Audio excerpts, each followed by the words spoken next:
Bonjour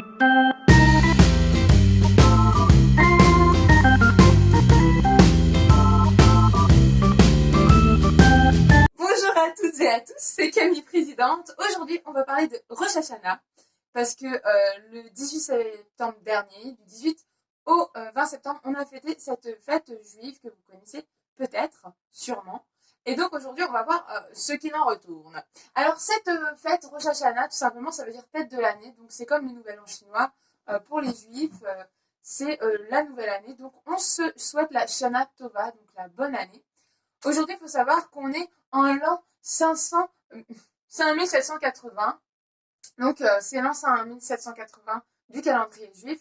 C'est la date de la création du monde pour les croyants qui croient en la création, tout simplement. Il faut savoir qu'il y a un scientifique qui s'appelle Kent Hovind, qui était athée à la base et en fait qui, avec ses recherches sur la Bible, en a conclu qu'en effet, la création du monde, sans la théorie du darwinisme bien sûr, aurait été que le monde aurait été créé à partir de 1500 5600 avant Jésus-Christ. Donc je trouve que c'est très intéressant. Il a fait tout des conférences sur l'âge de la Terre. Kent Hovind, je vais vous mettre le lien en bas. C'est passionnant. Et surtout que ça confond beaucoup de preuves scientifiques qui vont à l'encontre en fait de la théorie de, si on veut, ou du créationnisme. Alors, la Rosh Hashanah, donc ça veut dire la tête de l'année, donc c'est cette nouvelle année, on se souhaite Shana Tova, je me répète, mais vous allez tout retenir. Donc c'est une fête en fait de repentance, c'est une fête où on se met en examen soi-même. Cette mise en examen, on appelle ça la Teshuvah. Donc c'est un repentir, un retour à soi. Voilà, on va essayer d'être une meilleure personne pendant ces 10 jours pour pouvoir être inscrit dans le livre de vie. Et d'ailleurs, c'est ce que se disent les juifs, les judéo-chrétiens. Entre eux, quand il y a une fête, bien sûr, Rosh Hashanah, c'est soit inscrit dans le livre de vie ou soit inscrit dans le livre de l'agneau. Ça, c'est notre référence biblique. Et donc, voilà, on se souhaite des bonnes choses. On se souhaite que notre comportement agrée Dieu, qu'on ne soit pas dans les mêmes erreurs. Donc, dans ce cheminement de repentance, en fait, il y a un prélude à tout cela. Donc, ce prélude, il se fait 2 semaines avant avec un rythme de prière accompagné de chauffard. Voilà, on va pouvoir déjà se mettre en condition pour préparer dans certaines branches juives, voilà, sa teshuva, fêter Rosh Hashanah en ayant déjà un peu préparé le terrain.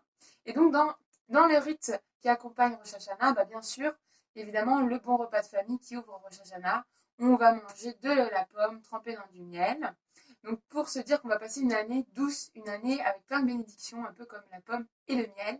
Et dans ce chemin de teshuva, de repentance pour cette nouvelle vie, pour la purification un peu de notre âme, de nos péchés, on va aussi faire ce qui s'appelle la tashrin. Je ne sais pas si je le prononce aussi bien que ceux qui sont d'Israël, mais la tashrin, c'est cette démarche d'aller vers un courant d'eau ou vers de la mer, ou de baignoire, je ne sais pas, et voilà, de réciter des versets voilà, par rapport à tout ce qui est l'eau, pour se purifier en fait, un peu comme un baptême, si vous voulez, on va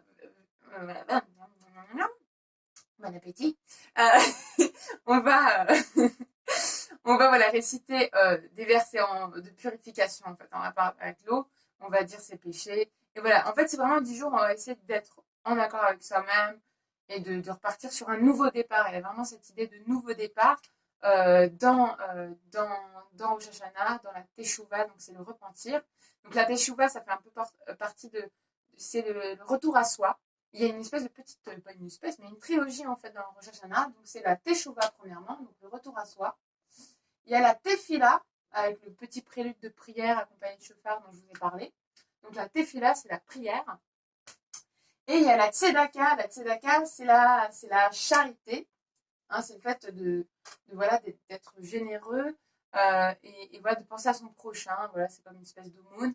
Voilà, du fait de ne pas penser qu'à soi. Donc, si vous voulez faire un don sur ma chaîne, vous avez le link. Non, je plaisante, bien sûr. Donc, ce prélude de prière accompagné du chauffard, je ne sais pas si je vous l'avais dit.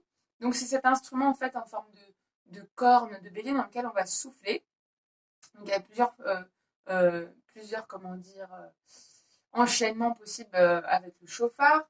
Donc vous avez la tequilla qui est en fait un long son qui est très long. Vous avez le shevarim, donc c'est 3 fois le même son.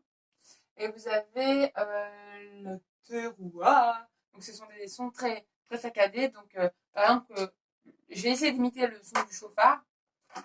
Par exemple, la tequilla, ce serait. La shevarim, ça ferait 3 fois. Voilà, ça c'est le shevarim. Et la terroir, ça fait. Bon, j'ai soufflé du chauffard pendant quelques temps. Putain, attends. Voilà, donc c'était une petite démonstration de mes talents. Bien évidemment.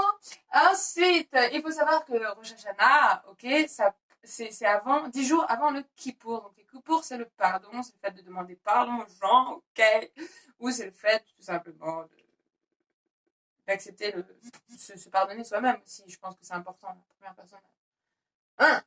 Évidemment. Donc, d'ailleurs, en parlant de pardon, il y a ce qu'on appelle le Selirot, donc ce qui est avant Rosh Hashanah, c'est la prière du pardon. Voilà, pour se préparer à être vraiment en bonne disposition avec soi-même pour se repentir. Écoutez, c'est merveilleux, mes amis. Vous ai-je dit que le chauffard dans lequel on soufflait, en fait, c'était en référence au sacrifice d'Abraham et de son fils Isaac, qui finalement l'a pas sacrifié, mais c'est un synonyme d'obéissance à Dieu, parce que au dernier moment, quand Isaac a écouté la voix du Seigneur qui lui avait dit de sacrifier Isaac sur l'autel, donc son fils, et ben au dernier moment, Dieu a mis un bouc à la place, donc il a fait sacrifier un animal. Et donc le bélier, les cornes de bélier sont en fait, comment dire, le signe de l'obéissance et de la soumission à Dieu. Tout se passe bien en régie. Alléluia. Donc voilà, soumission divine au Seigneur, donc la confiance en Yeshua Mashiach, comme on dit chez nous. Alors, mes amis, écoutez, c'est fantastique. J'ai plus qu'à vous souhaiter une Shana Tova, une très bonne année, une très bonne résurrection de vous-même, une très bonne repentance. Voilà, si vous avez un petit challenge dans votre vie, voilà, 10 jours à se remettre un petit peu en question, à se dire oui, voilà, j'ai ceci, c'est ça, à régler chez moi, à essayer de m'éloigner de peut-être ce péché. Le Seigneur les connaît, ils sont nombreux. Donc voilà, non mais franchement je trouve que ça tombe bien ce début d'année. C'est bien de se mettre un peu en mode sport et de se dire bon on va se motiver, ok.